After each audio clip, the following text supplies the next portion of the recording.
Ben,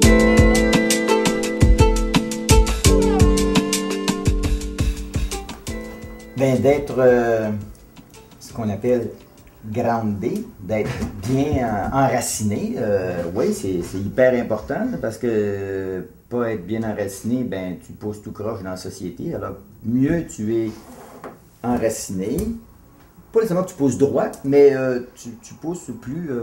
Tu pousses égal. Non, tu pousses, mais tu pousses égal. Le faucon dans l'arbre. Oh! Alors, le faucon est fort mais téméraire. Il brave la tempête et se casse une aile. Le faucon reste caché dans un arbre et attend de guérir, même si l'idée de ne plus voler comme avant le tracasse. L'arbre lui est salutaire comme la patience pour sa guérison. Le faucon regarde le ciel en s'agrippant fermement à sa branche pour garder précieusement son énergie. Ça me parle pas à peu près. La témérité et l'arrogance empêchent toute forme de guérison. Qu'est-ce que t'en penses? Ben, c'est ça, je te dis, ça me parle énormément, parce que je suis en période, justement, où je me ramasse pour guérir. Ah, ok. Ah oui? C'est ça. Oui, je suis vraiment dans une période comme ça, de chercher, tu sais, d'attente, de regarder partout, vraiment. Ah oui? Oui. Maintenant? Oui, c'est ça. Bien qu'adulte, tu vas réaliser tes rêves. Quelque chose comme ça, oui. Mais en même temps, j'ai pas les mêmes rêves qu'il y a quelques années. Non, hein? Par exemple, t'es Ça enfant, change. tu rêves, je sais pas, d'être astronaute. T'en souviens-tu des Teletubbies? J'étais pas... Peut-être pas dans ce temps-là. Non. C'est plus récent. Mais je sais pas. Mais les rêves, je trouve ça important. J'en ai plusieurs, comme musiciens, qu'on veut réaliser, mais c'est pas les mêmes que tes rêves d'enfant qui sont tout beaux, être pompier, être astronaute. Être pompier astronaute. Mais là, t'en as des rêves. là, j'en ai. Mais tu penses que les rêves j'espère d'enfants sont réaliser. moins vrais ou sont moins... Ben, moins réalisables, je pense. Moins réalisables. Mais avec le temps, on les oublie, puis on trouve vraiment, parce qu'on est enfant, on n'a peut-être pas trouvé notre vocation, nos passions.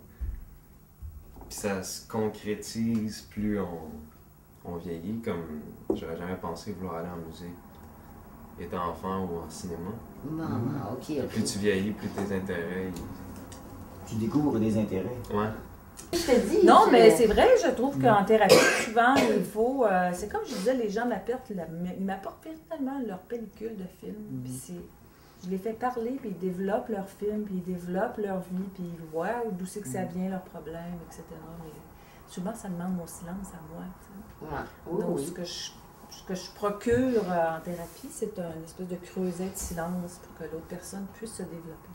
Plus tu as d'interactions avec quoi que ce soit, là, ça peut être la nature, ça peut être des dialogues, des perceptions, plus ça nourrit ta mémoire, puis à partir de cette nourriture-là, la mémoire, elle va s'enrichir, puis elle va rejeter ou projeter, si on peut dire, la différence.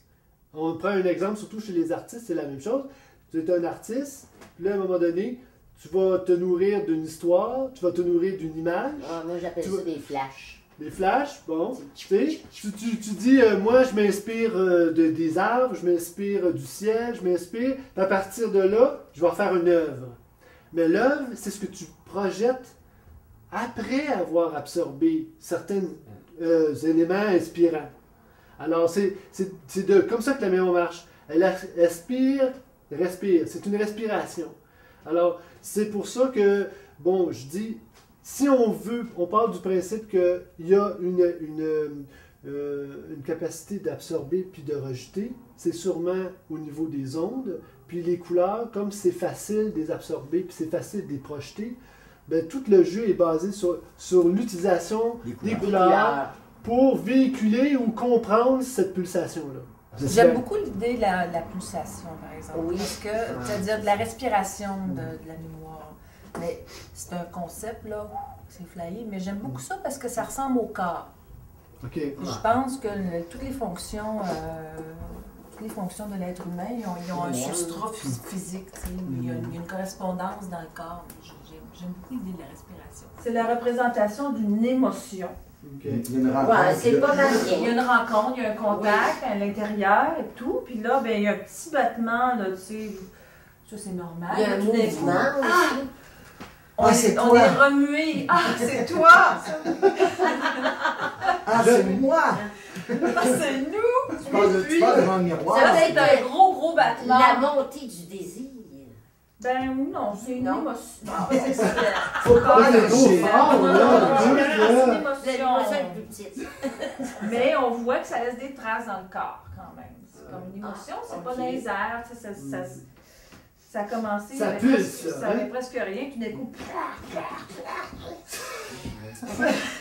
C'est, oui. ouais, c'est la vie qui bat.